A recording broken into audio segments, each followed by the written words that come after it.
2023 was a very interesting year for human civilization.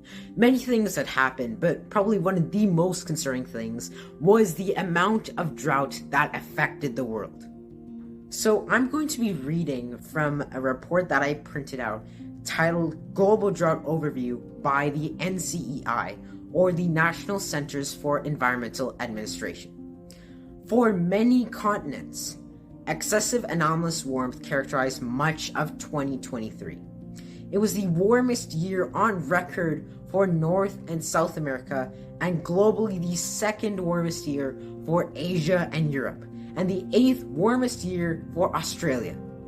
The January-December period ended up very dry across most of Canada, Central America, Southwest Asia, and the Mediterranean, and parts of Australia and South America, particularly the Amazon region, Venezuela, and the southern tip of the continent.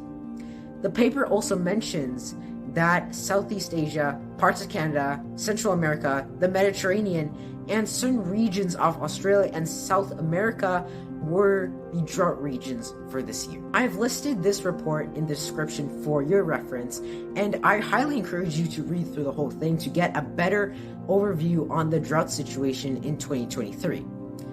And even though it's a fairly lengthy read, it's a pretty good one. If you've been listening in geo class, you should know that drought is a bad thing. Now, if you haven't been listening, I don't blame you. Geo is a pretty boring class. Now, I just hope my geo teacher hasn't heard what I just said in front of you guys. Anyways, here I have a snippet from the webpage in the WHO's website titled Drought. Drought is when there's a lack of precipitation over a long period of time, which then leads to an abnormal lack of water. Pretty obvious. And it's not just dehydration which is a worry. According to the same webpage, around 55 million people suffer from drought annually, and droughts negatively impact livestock and crop agriculture, as well as sanitation, and can be a catalyst for mass migrations. With climate change, droughts become more intense since dry regions get drier and wet regions get wetter. And because the dry regions get drier because of the rising temperatures, there is an elevated risk of a drought occurring and an increased chance of the drought being more severe than the last one, and an increased chance of it being longer than the last one. To say that drought is a bad thing is an understatement. Drought is a natural disaster that affects millions of people around the world annually. So it's important that we find a way to either mitigate drought or prevent it. Now, there was a study done in the Bikita district in the Muzenda province in Zimbabwe titled Effectiveness of Drought Mitigation Strategies in Bikita district, Zimbabwe. Now, one of the most effective strategies used was food aid, where the government would provide the households in the study food aid, which was regular donations of food in intervals. Now, the reason why the strategy was so effective was that most of the households that participated in the study grew their own food. And due to the drought, it's hard to find any water to water their crops. Therefore, having food aid was an effective strategy to mitigate the effects of drought. And one of the major effects of drought is hunger. Now, it's important that we find ways to mitigate drought like these, but customize these mitigation strategies to fit the region affected. It's important to have mitigation strategies in place to protect communities from drought. It's just as important to have ways to diagnose drought when it strikes a region at its earliest. Now, it's just like getting sick, also not like getting sick. Now, if you get sick, you notice the worst signs, and then you'd go home, I don't know, eat a soup, and then take some rest, and then you'd be better the next day.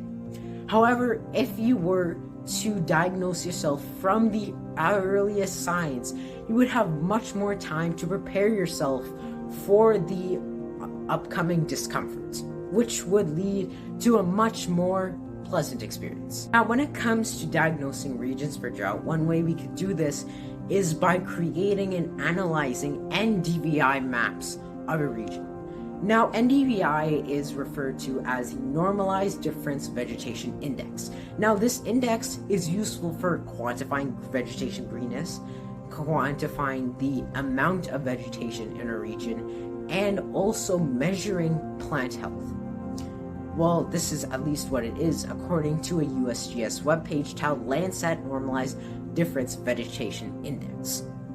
Now, the reason why this is so effective at combating drought is that even though it's specialized for observing plant health, it can also be used to detect if there's drought in a region, especially if we know that the region is already dry.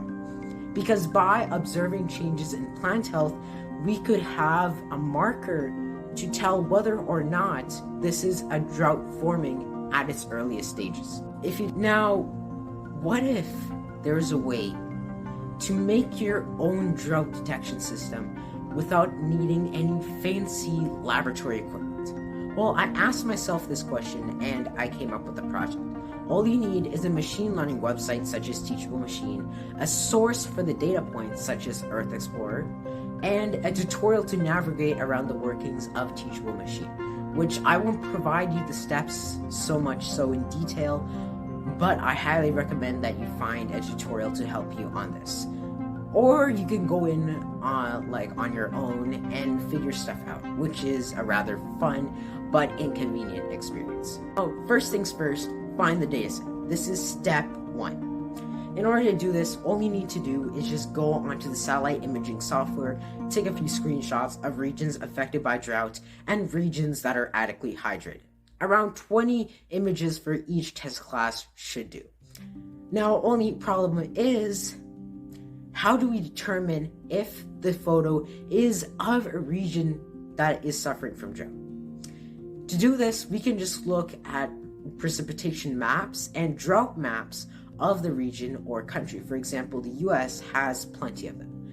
And by taking pictures of the regions that are most affected by drought, we can have a good source of images that are from regions affected by drought, and then we can just do the opposite with regions that are not affected by drought by looking at which regions receive the most precipitation. Step number 2 is to put in these 2 different classes and for each data set, and then title them. For the first one, regions that have low to no risk of drought, and the other one, regions that have moderate to high risk of drought.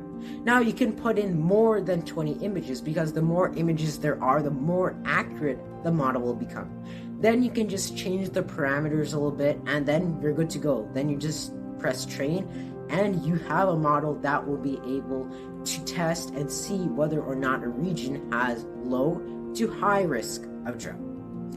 Now, unfortunately, this cannot be so accurate because this is just a basic project, unless you just went on full-on mad scientist and created a machine learning model which has unfortunately exploded your computer due to the amount of complexity it has. I had created a Medium article which explains this project far better in detail than I could do in this video, so I highly encourage you to check it out if you're confused at my instructions, which I apologize if you are. And just so you know, the link is in the description so you can check it out in your free time. When it comes to what I've learned while doing this project, one of the biggest things that I've learned, or has at least become much more apparent to me, was the effect and implications climate change has on the severity and duration of drought worldwide. Now, because of climate change, dry regions are getting drier, wet regions are getting wetter, and yeah, you know that. But the thing about the dry regions getting drier is because since there's more evaporation due to the increased temperatures, there is an elevated risk of drought occurring, and the droughts will get more severe as time goes on because of elevated temperatures. The other thing that's become a lot more apparent is the implications the space tech industry that has on the effects of drought.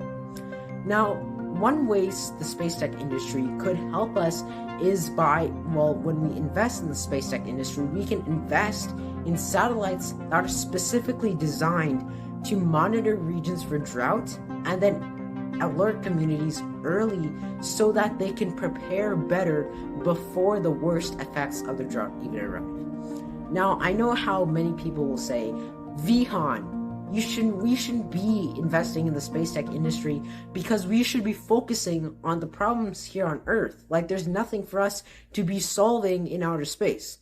Well, there's actually some problems to be solving in outer space, but that's not the point of this video.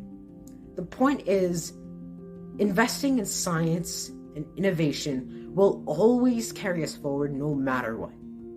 Because we wouldn't have GPS, we wouldn't even have satellite imaging to begin with to even do this project without this space tech industry and without all our advances in space. Forget to like, share, and subscribe. I hope you have a great day, everyone. And don't forget to check out the Medium article, and all my sources are listed in the description.